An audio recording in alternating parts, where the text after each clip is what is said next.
So you simply grab and plug your end of the cord in the socket over there. You take the other end of it and plug it in here. And you put this halfway, your throttle halfway, and choke all the way over to choke. You hit this 3 times. 1, 2, 3. Chip, chip, chip, chip. Right? So then you, once, because in choke, you'll know this thing's in choke because you'll see black smoke or whatever come up, but we change the oil on this machine.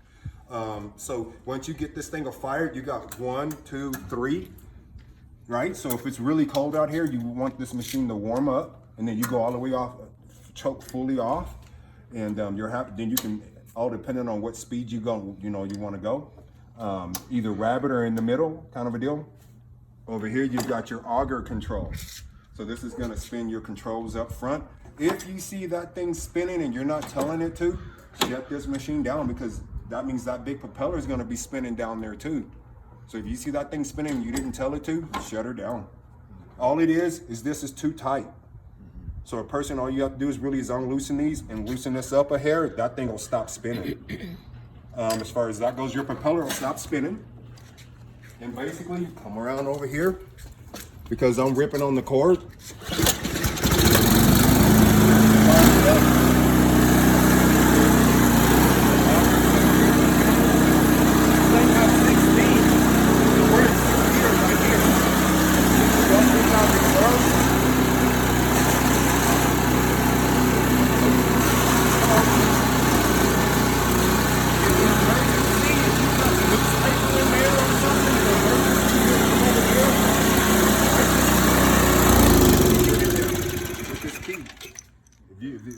Trust me, if you get a newspaper in there, you're gonna be reaching for this really fast, because it'll be squealing like an old pig up there.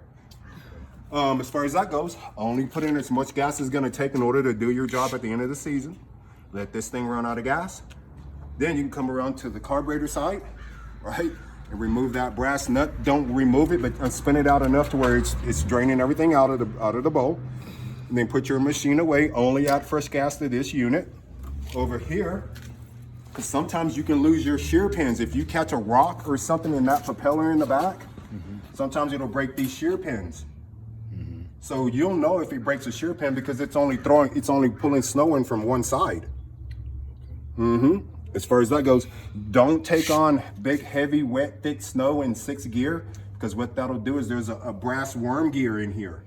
It'll take that brass worm gear out, and how you'll know is because you'll say, well, the auger spins and then it stops spinning. That's because it's on teeth and then it's off teeth. As far as that go, Pam cooking spray on the sides, on these augers, on that propeller, and in this chute area here for heavy, wet, thick snow. If that thing gets clogged, you want to take the shutter down and take this here and clear it out, and then fire your unit back up. Never want to stick your hands in there. Other than that, we aired up the tires. This thing's a beast.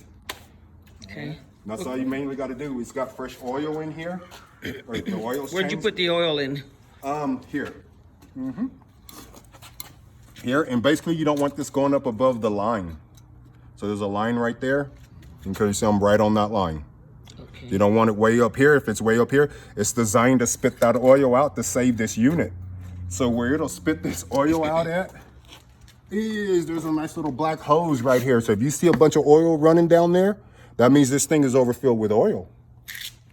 So it's designed to kick that out. If this engine, this Tecumseh engine, if it ain't got enough oil in it, there's a float down in the bottom of the engine block. So what it'll do is if it ain't enough oil in there, it'll shut that engine down to save that engine. So Tecumseh do everything they can to keep a homeowner from destroying the engines. Okay. The brand new spark plug on this puppy, fresh gas in here. This thing's ready to rock. Good go. Okay, couple of questions here. Sure. During the season, will the oil need to be changed or filled up? This should last it for this winter. But I always tell people, it all depends on, if you're out here, every week or so using this thing, then you want to check that oil. You simply want to check it, and it's basically just 530 oil. Okay. It's 530 oil. I generally use a funnel to put that oil in there because it'll go everywhere if you don't. But it's 530 oil on this puppy.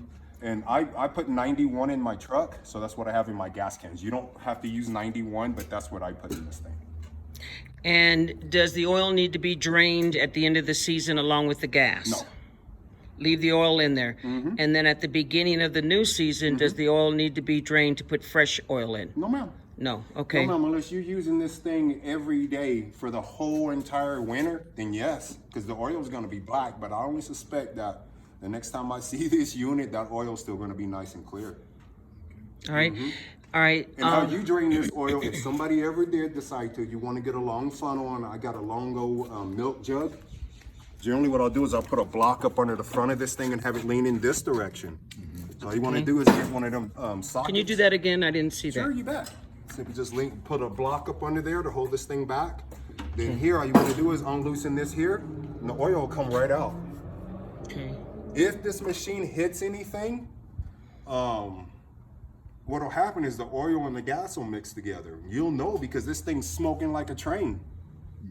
So I always tell my son that when you open this up and that stuff the oil comes flying out of here like an ocean, oil and gas mix together. So definitely try not to hit nothing with this puppy. Now tell me about what needs to be done. It's hot and sunny right now. Sure. It's kind of early that we got it serviced. What should be done right now so this thing will work in November? Every 2 weeks or so, come out here and let this thing run for 3 to 4 minutes. Okay. That's about it. Okay. And this is a 30-day warranty? Yes.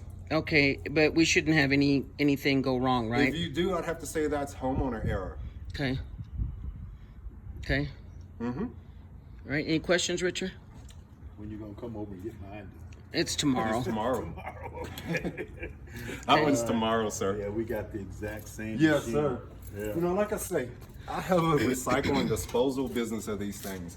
People generally pay me to go and get these things, right? Really? Right. Because they can't get them to work. Well, that too, sir. People are older folks and they don't want to have to think with moving snow anymore. Oh, okay. You know, so they pay me to come pick these riding mowers and generators and pressure washers. And they pay me to come pick them up. Imagine that. Wow. That was during the pandemic when I figured that one out. Yeah. Nothing wrong with it. They just don't want it. Don't want to deal Well, with it. some could be, you know, may not want to start, or a pump could be bad on, like for instance, almost a brand new Honda pressure washer. So we went over there and repaired it for the guy, and the pump was cracked. So we said, okay, take with you whenever you see how much a new pump's gonna cost, give me a holler. New pump was 160 bucks. He says, I'll just keep it. Yeah. So I put a new pump on that thing. I use that thing to power wash off riding mowers and all the oil and junk. In a sense, I got it for free. So tell me for the video here, so that, you know, I'm going to send this to you and to other people that are looking for someone. Just put your name and your phone number and the name of your business. Jeremiah Small Engine Repair, 720-669-7277. We're a mobile business. We come to you. And you're Ron, right? I'm Ron. Okay. All right.